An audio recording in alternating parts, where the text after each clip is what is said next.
maadkii xafladda ayaanu waxaanu haddaba fursad dahabiya waxaanu helnay inaanu wasiirka ku wareysano howlaha guud iyo guriyeynta iyo dib u dejinta qaranka Soomaaliyeed mudane Jailani hadaladiisina waxa kamid ahaa kuwan halkan waxaad ku timid visit waxaana ka timid dalkii hooyo qadiyadda u timid maxay ahayd bismillaahir rahmaanir rahiim alxamdulillah salaatu rasuulillah muhammad wa ala alihi wa sahbihi ajma'in sida la socotay waxaan la socday aniga wafdigii madaxweynaha oo lagu xasimay shirkii weynaha oo Soomaaliya loo qabtay aan ka soo qayb galnay taas ayaan ku nimid ilaahay mahadiisna shirkaas waa la socotaan waxa ka soo baxay waa wadanka wax qancin doono Soomaaliya qancin doono waxaan rajaynayaa inuu noqon doono shir maanta meel kasta Soomaaliya ay joogaan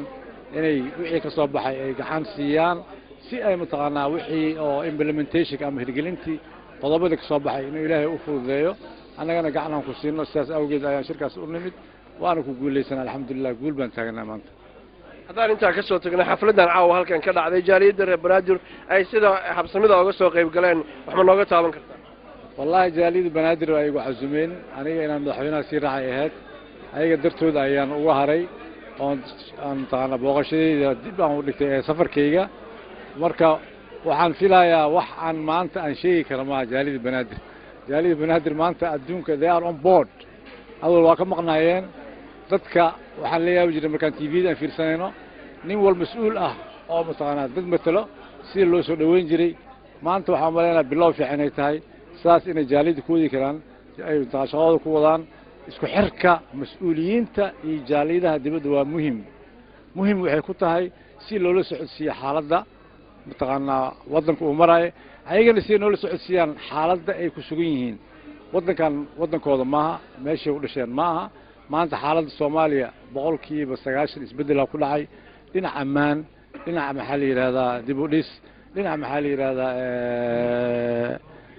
yiraahdaa isdhexgal wax kasta waa isbedeleen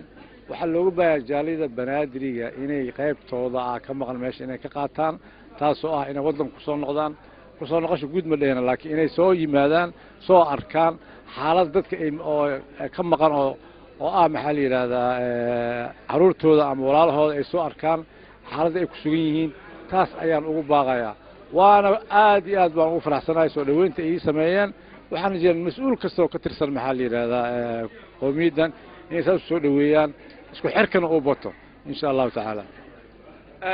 waxaan jeclahay inaan kala ku weydiiyo waxaad aad iyo aad uga dhiidhiso ka dhawaajisay dhibaatada ay 4.5 ay u leedahay dadka dalka iyo diintaba jaaliyadda Banaadiriga taabanaysa maxaad ka leedahay arinta wallahi arintaas mowqifkeena waa ka cad yahay aniga xukuumaddan ka tirsanaay markasta golaha wasiirada lagu jira hadii la soo qaado arintaas aad baan ugu dhiidhiyaa waa dulm waa xaq daro laakiin waxa la yiri waxa xal ayaa loo maleeyaa inay noqoto aniga waxaan aaminsanahay hadduu xaq jirin in xalna iimaanin حق وإن له المريا حل ويماذا تاس أيان أمن سنة ولقينا وتجنانا يا وضن كمان أنت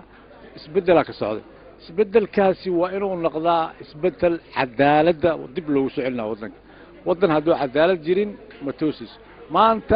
صوماليا جدكي وحي قاضي أو فعنا أو وضنكي والحرية عدوكي والله غبتي ضدكي وصور نقدين دبلو الله سمينا وإن لجارا نيوال بحقيس إنه هلا أو حساب الله فرته والما هو بود لجارو لجبحه وحان جيرين أو 4.5 بحجر معها ما أنا أمين سني ما أنا أقلي لكن وحان قصبنا إن أنا سأن أقول موقعنا ماشاسي إن أنا متقارنا ستكينا هاد بس إيه تها إن أنا متقارنا وضعي على صعنا أنا متقارنا كقادم أنا ugu dambeyntii waxaan jeclahay inaan ku weydiiyo maxaad ugu baaqaysaa dadweynaha Soomaaliyeed ku daawan doona ama jaaliyadda Banaadir khaas ahaan waxaan la hadlayaa dadweynaha Soomaaliya la hadlayaa Soomaaliya maanta meel kasta joogto waxa loo baahan yahay in dawladdan ay gacan ku siiyaan sidii dib u soo nooleynta wadanka maanta cadow waa laga xoreeyay waxa loo baahan yahay waxa noo dhiman waa waqti yar 6 bil ah wax cad baan haysanaa in 6 bil ka bacdi dawladdan ay imaan doonto dawlad cusub xildhibaan ay imaan doonaan nin walba fursad uu leeyahay dawlad kasta oo soo ugu dambeysay qolada maxaa diaspora la yiraahdo muhiimad baa la siin jiray sidii ay wili taagan tahay Soomaaliya meel kasta joogto meeshan waxa la rabaa in laga baxo kumeel gaarka waxa la yiraahdo in la fahmo kumeel gaarda ka baxdo waxa waa dawlad baa bilateral relations waxa la yiraahdo bilateral taasa bilaa intaad kumeel gaar ku jirtid waxaad waa dhiman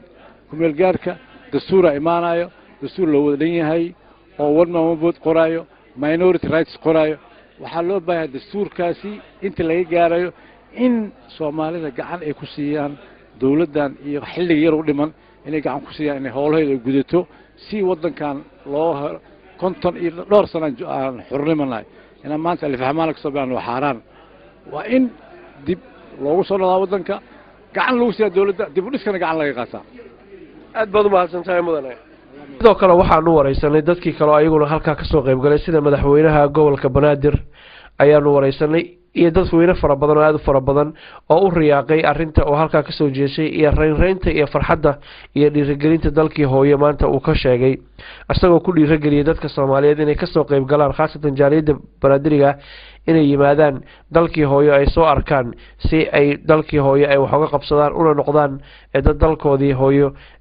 qayb weyn ka geysta horumarkiisa